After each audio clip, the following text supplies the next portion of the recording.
Welcome back to today's episode from our series Unlocking Your Full Potential with AMCG. I'm joined by Dr. Polite, CEO and founder of AMCG. I'm Luis Diaz, General Manager at AMCG. We are actually excited here because we're going to start diving into some of the details of some of the challenges that the industry is currently experiencing. A lot of you have actually voiced your concerns in social media platforms, on blogs, on the different journals. And what we wanted to do is kind of tie and connect of why we are actually, Dr. Polite had established this foundation, this organization, its goals and objectives of how it's helping different Asian medicine providers overcome some of those challenges. Now we're going to dive into a little bit more of those details. And so we welcome you today. And Dr. Polite, wanted to get your feedback. What are your peers saying? What are some of the common challenges that they're facing? And what have you seen from the challenges in the past? And what's right now? What are they anticipating in the future? Well, thank you once again, Lewis, and you're doing a great job. So I just want to just commend you on that. What we really have to look at is the challenges over the last few years. Now, everyone here in America had the challenges of COVID-19 and what that did to businesses, especially small businesses. And what happened is that even though the hospitals and other medical providers were working overtime, small businesses like TCM doctors, Asian medicine practitioners as a whole, were considered small businesses and not essential. So many times people would not go to their practitioners because they were closed or they had some sort of type of financial challenge to seek out this type of medicine. Then, little by little, as different types of restrictions were lifted by the local governments, people started opening up their practices, but they had certain types of restrictions on who could do different things and how they could approach this. In Florida, many of the practitioners that we have over 4,700 licensed practitioners in Florida, but only 2,700 actually practicing. And in local areas, especially East Central Florida, just before COVID, we had on the East Coast in Brevard County and in on the coast, like near Cocoa Beach, and those areas, they had, let's say, about 20 to 22 practitioners. Now, after COVID, there are only 9. Oh, wow. So then now those businesses cannot now service that area. And it's needed because you have tens of thousands in Cocoa Beach and a little over 100,000 in the neighboring city, Merritt Island. And, you're having a lot of long-term chronic respiratory illness. Now they're terming it as long COVID, but from a Chinese medicine standpoint, this is just a long-term respiratory illness. And we can do a lot for that because we have different methodologies of treating that. So, but now, how does a small business begin to survive those type of economic challenges? Well, my solution to that is you have to now generate some sort of economic engine. And what I define as an economic engine is a means for the masses to be able to now get their either goods or services at a certain price point that they were able to afford it in their local economy. And depending upon how different practitioners are priced, it can be as low as $75, as high as $250, depending upon if you're in a straight private practice structure, or if you're in a lower structure, if you're doing community acupuncture, or if you're some of the different types of student clinics, if you're in a specific school, it can be as low as 10 to maybe $50 because some of them, average out to about $25. So, but that still does not give quality, high level health care to the masses. We have 22 million people here in Florida, and less than 1% uses Asian medicine Got it. So there's a on lot a of routine potential. basis. Right. So there's a lot of potential that if they knew what Asian medicine could actually provide, then they would use this as their primary healthcare. There wouldn't still be in this education phase of, well, does it work? We still get that question. Well, Hmm. okay, well, does it work? Well, we've been on this planet for 66,000 years, yeah, and we've That's right. been the largest, longest practice documented healthcare in human history. So we What do you should think is be that gap? past the Yeah. yeah, we should be past the education phase, but we're Mhm. still here. Why? Because people have not adopted it like a household name in their culture because they haven't really had access. Now, we have Coca-Cola, we have Pepsi, we have all kinds of different things like Advil, Tylenol. We have brand names that people make a part of their lexicon. They don't call tissue anymore facial tissue, they call it Kleenex. So Right. Or we have to Xerox. have, Right. or Xerox or whatever. So we have to have some sort of brand identification where people are now going to their Asian medicine practitioner and they're now going, I need this and I have to have this, and it's affordable and it's readily available.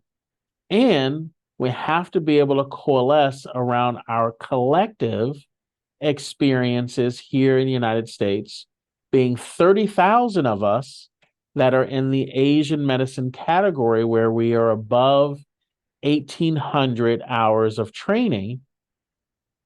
Then we should be able to easily now get to the masses. So that is why the first step is to get us all certified under one body so that once we start that economic engine, people have an idea of who we are. So when I go to an acupuncturist or I go to a Asian medicine herbalist or I do go to somebody who does Asian body work, I have a clear understanding of what their training is, and Mhm. I'm really safe. I go to any of my local pharmacies and we have a concept of OTC, over the counter. So whether you're That's right. going to CVS or Walgreens or your local pharmacy, you have staples in there that you can get and pick it up right off the shelf. Well, they should have access to Chinese medicine, Korean medicine, Kampo, just as readily available, and then understand that these are household names. That if my Tylenol doesn't work, then I can go and get relief from somewhere else and then be able to now help myself because I understand how this particular thing works. Understood. So part of AMCG's mission is the positioning of Asian medicine in the marketplace, not only with people like you mentioned, only 1% of the population uses this type of medicine, but it's just how do we now make it a name brand, name recognition in the general population. And you also mentioned something interesting, making things accessible and affordable as well. And on the flip side of the coin is also the providers who might be charging at the lower end scale. And you talk a little bit about that. Is why the underevaluation of Asian medicine compared to more of the Western medicine counterpart? Yeah, well, first and foremost, many of the people here in Florida don't realize that Asian medicine practitioners like myself, acupuncture physicians, are primary healthcare, which means that you don't need a script of any kind. You don't need to go see your family practice doctor and then come to see one of us as a specialist. We are your family practice doctor. We are your pediatrician. We are your cardiologist. We are all those things to you because it is all encompassing in the holistic approach of Asian medicine. Now, many times people say, well, whoa, whoa, whoa, that, I don't know if I can do all that. Well, then fine. If you go and see your family practice doctor, and then your family practice doctor does not have a solution to you for you, and it's maybe a solution that you're not comfortable with, then your first thing is, oh, I'm just going to go see my acupuncture physician. That's how all of my patients were trained. They were like, oh, I'll just go see Dr. Polite or Dr. Kamal. And that's how they called me at the time, Dr. Kamal. And they would say, okay, well, my physician said this. I'm not comfortable taking what they're prescribing. What do you have? And I say, oh, well, just come in. We'll do some acupuncture. We'll do some herbal medicine, and then we'll fix you up. And then this is how the treatment course looks like. And then, but they already had that understanding because I educated my patient population. Now I want to be able to take that education and now putting it into a marketing plan so that you don't have to, as a practitioner, constantly have to educate your patients. That if you see this kind of approach where you're seeing uh, what acupuncture can do for you, what herbal medicine can do for you, what actual cupping can do for you by a trained professional, what all types of Asian body work or exercise physiology or whatever it is, you can begin to now get educated by an organization, AMCG, Asian Medicine Certification Group. And now that is your marketing arm as a member to now say, okay, well, go to their site and look at some of the patient videos there, or go to this site and look at some of the corporate partners that they work with. And then they will actually be able to educate you in ways that now, when you're going to your Asian medicine practitioner, you're already like, oh, I didn't know you guys can do this. I didn't know you guys can do that. Oh, yeah, definitely. Well, then now you have a conversation starter. And then your patient is already poised to ask you the appropriate questions. And that's what my passion and goal is for the provider public. It is a different approach because when I've attended or seen licensed acupuncturists in the past, Asian medicine providers, it's, you're going out there, or in my case, I was going out there for a particular thing, whether it was like the typical ailments of chronic back pain. They talk about stress management, rejuvenation. Some people seek Asian medicine for fertility conditions, but in from the everybody I've spoken to, it's not like, oh, I have a cough, I have a swollen throat, I have the flu, let me go and see my licensed physician or acupuncture physician. It's that's right. It's kind of a different shift, and I assume that's you're also gathering that from your experience in Asia, where that was the go-to physician for all types of ailments. Tell us Well, a I little bit mean, that about was their changes. primary, yeah, that was Yeah. their primary doctor. I mean, that was the doctor. So, I mean, the Western medicine didn't exist then. Okay. Mhm. So the idea is that, we have to understand that the populace needs to know that we are there for them and they can come to us for anything. Like one of the jokes that I always would open up with when I would teach live seminars to other physicians was I said, at a raise of hands, how many patients of yours have called in sick? Did they say, oh, well, by the way, yeah, I know you're treating me for my back pain, but I have a cold or I have this. I have. Well, yeah, I'm a physician, right? Yeah, I can treat that as well. Oh, you can? They had no concept of really what we do, that we're holistic. Now the younger generation, they do a mixture of both Eastern and Western medicine. They try to Western medicine first, and if it doesn't work, they immediately go back to what they know what works. Okay. So the Yeah. idea is that you find out what is your staple. So you know, for the Asian medicine practitioner like myself, all of my patients learned over the years, well, okay, well, if I do go to my primary care and if something doesn't work well, then I'll just go and call Dr. Kamal and then see what he has. And I'd give them a clear assessment of what Asian medicine has to offer, whether it be acupuncture or herbal medicine or body work or proper cupping, the actual cupping method that is trained in the hospital by physicians and not some of the things that they learn over the internet. And then you begin to understand that this is a long-standing tradition, but also it's a long-standing Eastern science. So our body of work is just as valid as what's here in the West. And what do? We go through treatment protocols just like your Western doctor. They're just different approach because it's based on different foundational principles.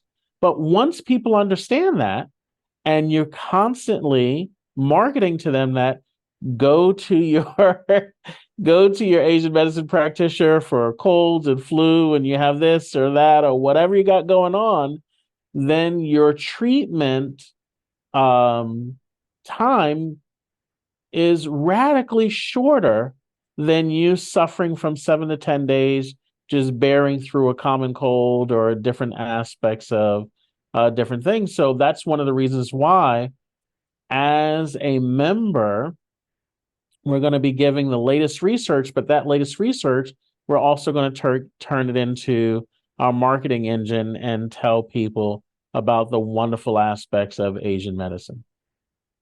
Understood. And well, considering we're here on the Western side, allopathic medicine has been the spearheading the healthcare system out here. A lot of times identifying traditional Chinese medicine, TCM, and the modalities, or even other traditions as more of alternative or complementary medicines. But I think you've done tons of research to identify that, like you just mentioned, other countries don't see that as complementary. That's part of the de facto healthcare systems that they employ. So where do you think, have you seen the differences in terms of what can we learn from abroad and incorporate here in the TCM providers, Asian medicine providers, to start helping shift the perception that no, this is primary care and all of these other different specialties that allopathic medicine usually has. It's OBGYN and all of these other orthopedics and everything like that. I mean, I remember you told me that folks out there do bone setting and all of these other specialties, and it's all integrated into this one physician that does it all. So, which is amazing. Yeah, so that's one of the things that I want to help people here in the West understand. And that's why I go back to the marketing engine and economic engine. Now, mind you, here in the West, especially in America, we have a 9 to 5, 5 day work week schedule. Certain areas are now going to a shorter work schedule where they're doing 4 day a work week or they're doing different types of things. Okay. But here, understand in China alone what type of manufacturing powerhouse that they are.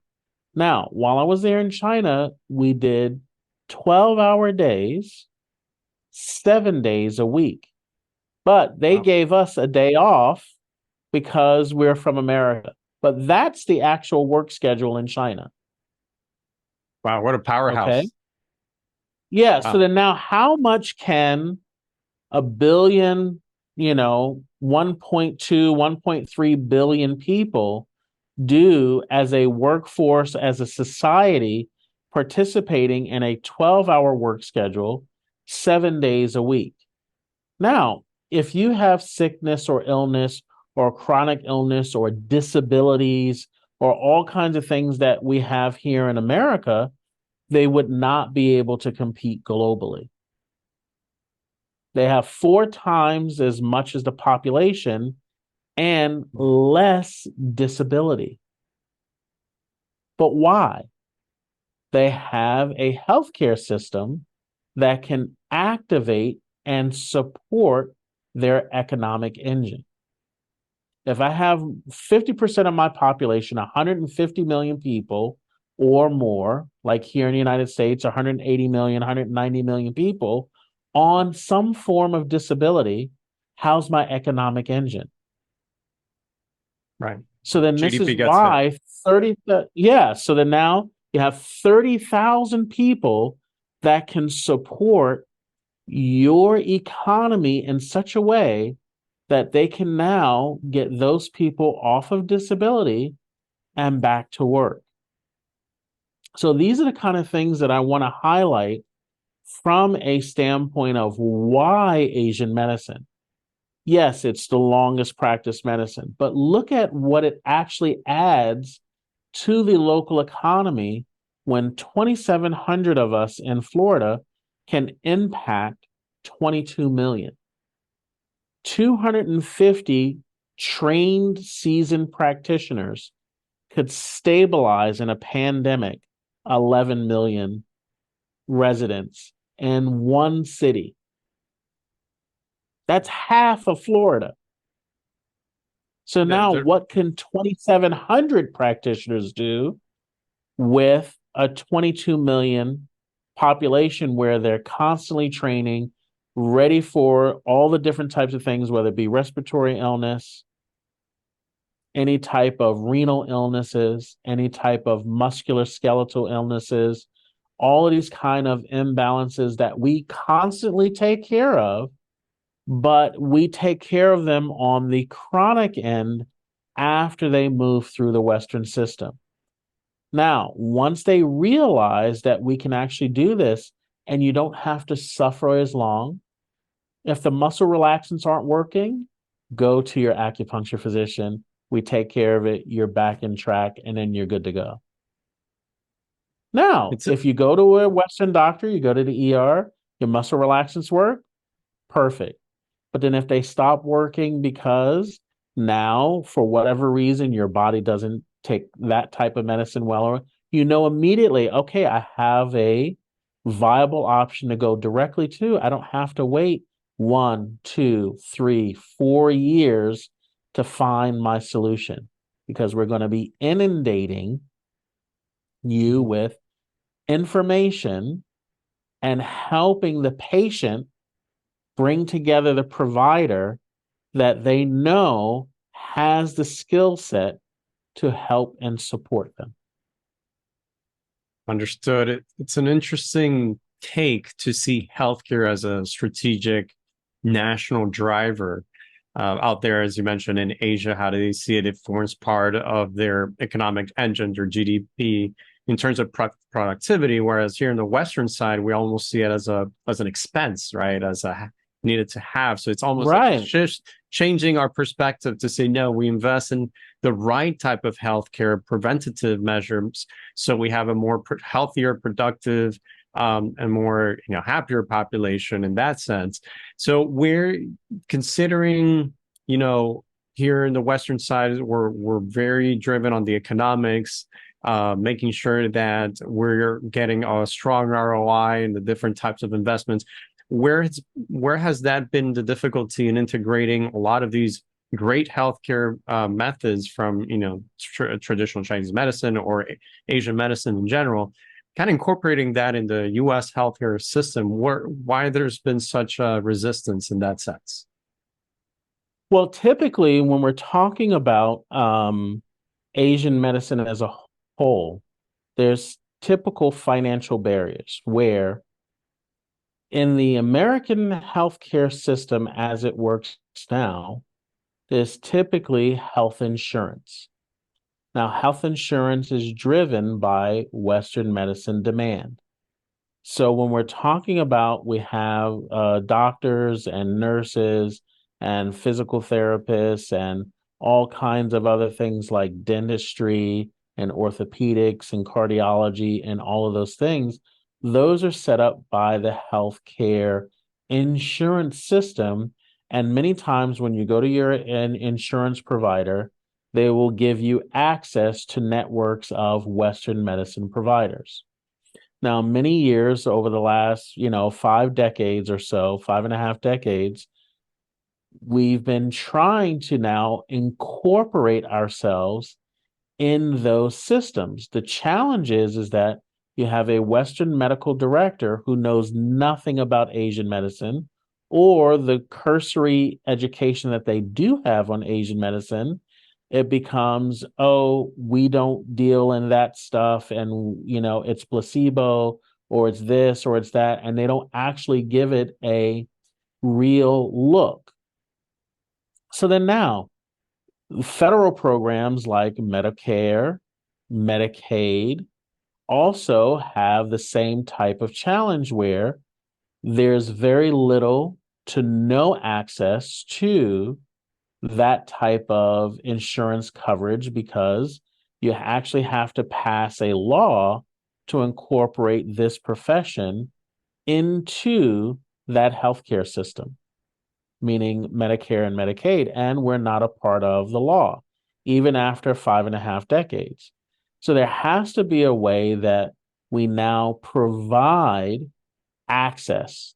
So that's one of the reasons why once you become a member, we immediately partnered with Affordable Asian Medicine Consultants, which is now going to give you that membership and that access to the folks that are looking specifically for Asian medicine in their community. And it will be affordable enough that now, when you have like the millennials and the Gen Xers and all of those that do not actually readily seek out healthcare insurance, but if they can find an affordable way to have access to their healthcare, then now we're going to provide them that with Asian medicine. Understood. I remember coming across some statistics as well, and even some, feedback from peers in the industry where reimbursement, like the insurance market as a whole is a little bit of a mess, and healthcare costs are going up through the roof. People can't afford even basic healthcare. Many of people are desperate. I know there's some various reports that we pulled where they say, hey, do I pay the bills this month, or do I get go see the doctor and get covered for whatever condition they have? And they're literally making those decisions. And it's not only for with Asian medicine. I understand the even Western medicine or allopathic doctors are getting hit with reduced reimbursement rates. But Asian medicine physicians are also even more aggravated, where literally, I remember feedback from one of the peers in the industry. They had submitted reimbursement for a treatment, and they literally just got pennies on the treatment that they had offered. And it's Absolutely. just like Absolutely. it's been like they're weeding them out. I don't know if on purpose, systematically, or what's going on that end. Well, even with that, I mean, like many times that even after, like I said, 5.5 decades, you're talking about they will only cover one particular diagnosis, which is low back pain, and they only pay $30 to $40 for that particular treatment code. Well, like I said, the industry standard is anywhere from 75 to $250 in order to just keep your doors open as your expenses increase, and whether it be rental or electric or all of the different expenses that a proper clinic would incur in a year, there's no way that you can treat patients at that particular rate and then keep the doors open. So the idea is that you want to make sure that you provide some sort of engine that allows the patient to be able to access healthcare at an affordable rate. And that's why we partnered with Affordable Asian Medicine Consultants, and then be able to now make sure that the standard of healthcare is at a global standard so that the patient that is coming can actually get the quality standard of the service that they're looking for Asian medicine. Because there's a lot of people out there doing Asian medicine that are not actually qualified to be Asian medicine practitioners. And if they were, they would have graduated from an accredited institution and not be doing the therapies and calling them different things. So we have a lot of people out there that have lower standards in Asian medicine. And then the patient now is the one who suffers because they don't know the difference between an Asian medicine practitioner like myself or the therapy that's being purported to be like or the same. And then when they don't get the results that Asian medicine is providing for 6 millennia, then now they attribute it to, oh, Asian medicine doesn't work, which is no fault of the patient. They just don't understand what the difference is that they're actually getting pseudo Asian medicine. So now Asian Medicine Certification Group is now going to educate the population on this is true Asian medicine. When you're looking for this badge on the website or you're looking for this particular seal on your physician's door, you know that this person has passed a certain level standard and you're going to get actual Asian medicine healthcare. And are you also referencing to the regulatory part? Because I know there's been, the Asian medicine providers have worked hard to make, to pass laws, to be recognized, but at the same time, recently there's been encroachment on the scope of work. Are those the type of things you're referring to that, there might be pseudo Asian medicine? Yeah, and what happens is that they rebrand Asian medicine into other names, and then the patient doesn't really understand that they're not getting real Asian medicine. You're not getting a practitioner that is above 1,800 hours or more in training, and then they don't have the ability to have a clear methodology of examination, diagnosis, and treatment protocols. Mm-hmm. When they're going to a practitioner who is not well trained because they don't have 1,800 hours or more, then they're not going through a proper examination, a proper diagnosis, and a proper treatment protocol. They're just getting a treatment protocol based on no real diagnosis. So this is more asking me to take an aspirin and I don't know why.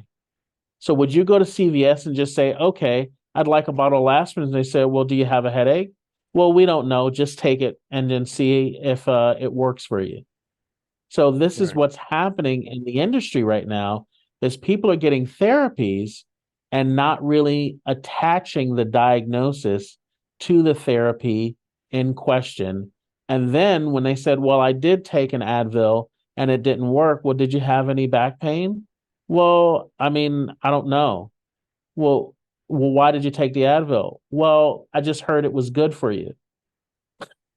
It's like there's no real rhyme or reason why they would go to somebody who doesn't give them an accurate diagnosis, an accurate treatment protocol, and say, this is how we're going to now treat this particular imbalance or this particular syndrome to get this particular result. Got it. So you got the financial aspects that providers are working with that are, are challenges.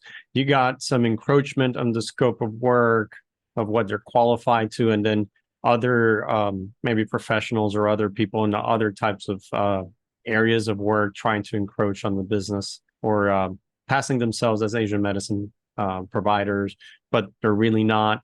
And then I think you also had mentioned at some point that even the ASA had provided or published some really alarming content out there talking about the future viability of the industry. And I wanted to see if you could share some of that and what do providers need to look Yeah, out for? so one of the aspects that there was a recent published video of the state of Asian medicine, and this was last year, and it was bleak. And the reason why it was bleak is because of this encroachment of just the aspect of Asian medicine still needs to be more legislatively supported so that actual Asian medicine practitioners can promote their profession accurately and then be able to treat according to the original foundation's principles of Asian medicine.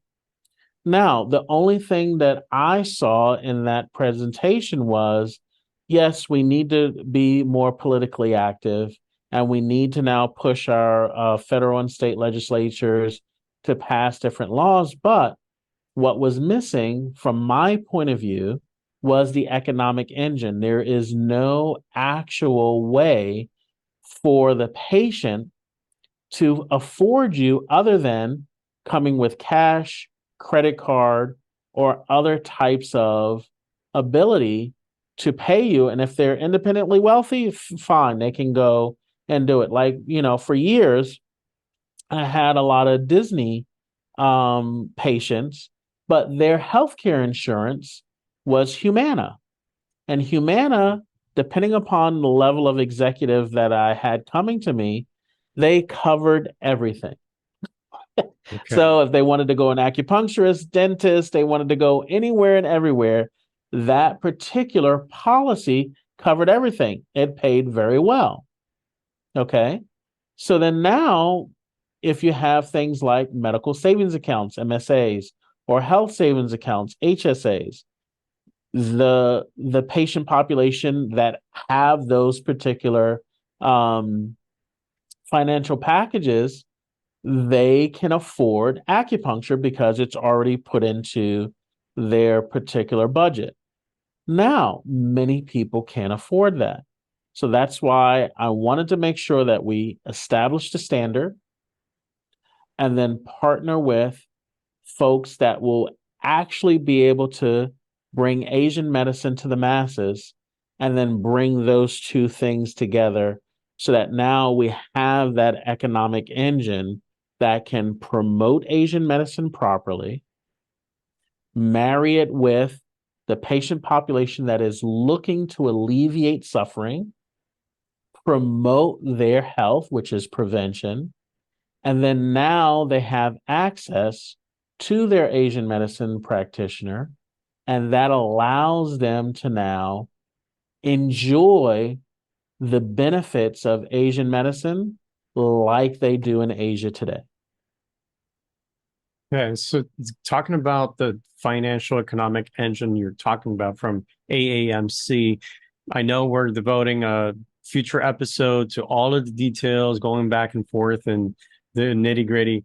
But just so our viewers today have a chance to understand a little bit more what it's about, how does all this work? Is this like an organization that's going to do just patient outreach, or are they working directly with our members? What is it that AMC is going to actually deliver to the members here?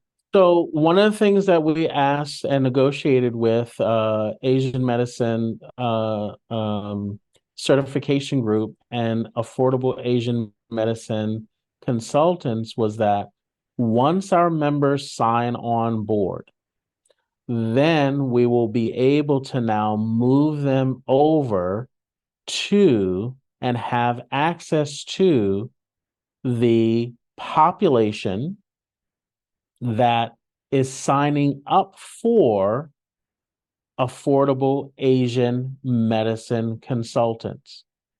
Now, we establish what your education is here in Asian Medicine Certification Group. You get our certification, basic member, blah, blah, blah, blah. Okay, now that certification badge is now gets you eligibility to become a provider that is providing in a registry. So just in that registry and network, now people looking for Asian medicine practitioners will see your name, your office, your practice, all of the different benefits that you offer. And now they can scroll through, in this particular case at our launch, 200 some odd providers to choose from. Now, these people will already be members of affordable Asian medicine consultants on that particular program. So they will already be clients that already have different types of packages that they've purchased. Now they're going to be looking for a provider to just provide them services. And we wanted to make sure that on the side of AAMC, that they had direct patient to provider access. In the traditional medicine model, you have to now go to your insurance provider, get approval, go see your doctor, and then go through the rigmarole of getting things covered. Well, the way that affordable Asian medicine consultants is set up is that you have already purchased your plan. You now select your doctor and you just go see your doctor. You don't have a gatekeeper. You don't have anybody that has to approve this or approve that. You go see your doctor. You like your doctor. You continue seeing your doctor. You go to your doctor. You don't like your doctor. You have another doctor to choose from. It literally gives the patient the ultimate control of who they see and who they don't see. Now, in Asia and other countries around the world, there is no gatekeeper to see your physician. You want to go see your doctor, you go see your doctor. So all we're doing is providing, from ancient times till now, the same access. The difference is that now we are setting the global standard of this training that is Asian medicine healthcare is at this standard. And that is you, the member of Asian Medicine Certification Group.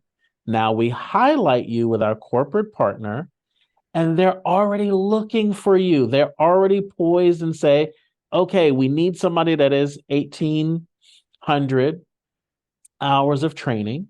And this is all the things that we're training the future members of what? That population to know and learn about Asian medicine. So they know what to look for when they get an Asian medicine provider. They know what questions to ask. They know all of these different things. And that is the role of what? AAMC. They're going to be training the population for you, the Asian medicine provider. So now they just have to know whether they want male, female, young, old. They're just looking through you to see if you line up with their particular style of lifestyle and what they're looking for in a physician. Because, as many patients as I've treated, many times they didn't want a male. So then I would just refer them to a female in our group. They didn't want somebody that was young at the time for me. So then I had older, seasoned physicians that they wanted to go see. So different strokes for different folks. So fine. Now you have 200 to choose from. One of them will be you. And now they'll have access to what your particular experience and background is. They select you and they're already approved. Why? They're the client. We're just marrying the patient with the provider. And now it's ease of access. And now they see you or they don't see you. It's completely up to them. The ball is in their court. Okay, so if I understand correctly, AMC is empowering the patients, the general public, to be able to decide and make decisions on their healthcare. And it's also connecting, the platform is connecting them directly with the members that have been certified under AMCG. And so the biggest question, I guess, maybe people are going to have is AMC sending them business, referring them patients, or allowing them to have a a place in this network to generate additional income, which is the financial economic engine you were talking about. People are gonna must be wondering, well, how much is this going to cost me?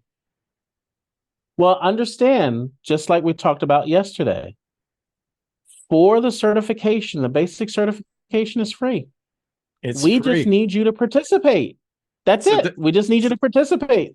so getting access to this potential, economic engine is completely free. It's completely free. We just need your skill set and be able to highlight your skill set because the affordable Asian medicine consultants needs consultants. And once we fill up those consultants, then though that particular company goes out and seeks out people looking for you as the Asian medicine practitioner. And one of the things that we can't do is do referrals. So what we have to do is provide what you are, how you're trained, and all of those things, and then just send that information over to affordable Asian medicine consultants, and they just have you in a network that people can choose from. And then once we do that, then people will choose you or not choose you. Or if you have people that are already a part of your constituency, they're saying, yeah, I'd like to go see you, Dr. Kamal, but you're really expensive. So I don't know if I can do my treatments 3 times a week like you're asking me to. And you as a physician knows if this person comes 3 times a week, I can resolve this case really well. Then you, just like a Western doctor, would say, hey, why don't you get some healthcare insurance from Cigna, Humana, whatever, whatever, whatever. Then you can say, hey, there is an option for you, affordable Asian medicine healthcare. I'm on that network. Go check it out, see if it's right for you. And if it's right for you, then you'll be able to see me and I'm in that network. Okay. And then I know again in the near future we'll have an upcoming episodes on all the details, but you just brought up a good point. People asking because you just mentioned various insurance companies. Are people may be wondering, is this insurance or how different is it? No, it's not. The beautiful thing about this is that this is not insurance. Okay. So when you become a member of Asian Medicine Certification Group, and we have partnered with Affordable Asian Medicine consultants, you become a consultant on a network on a non-insurance network. So it doesn't have the look or feel of insurance. They don't have to get approved by you. You don't have to submit ICD-9 codes. You don't have to submit any type of CPT codes. You will be submitting certain types of bills that will have a coding structure, but it will not be the same as health insurance. It will be a completely different model. And that's what's exciting about it. You now have the ability to be there for your patient. Your patient has the ability of contacting you directly, and it's just between you and your patient. And either your patient likes your service or your patient doesn't like your service and they move to somebody else in our network. So really the onus is on you to have your skill level up so that you now start getting more patients in. All right. And so for the folks that may not want to wait for our next episode, where can they go to find out more and potentially even sign up if they want to do that today? So now we just go to Asian Medicine Certification Group.org. And then once you become a member, then you'll get all of the digital welcome packet. We'll show you around of what different aspects of it.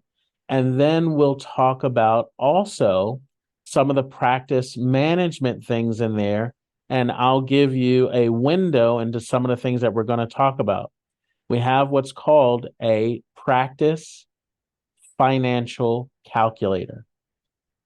So that will help you understand a simple way to just evaluate your practice. And then there's all kinds of things that you can do with that calculator that's available on the Asian Medicine Certification Group website. And so that's for a future date. So that's a little teaser for next time. All right. I like this.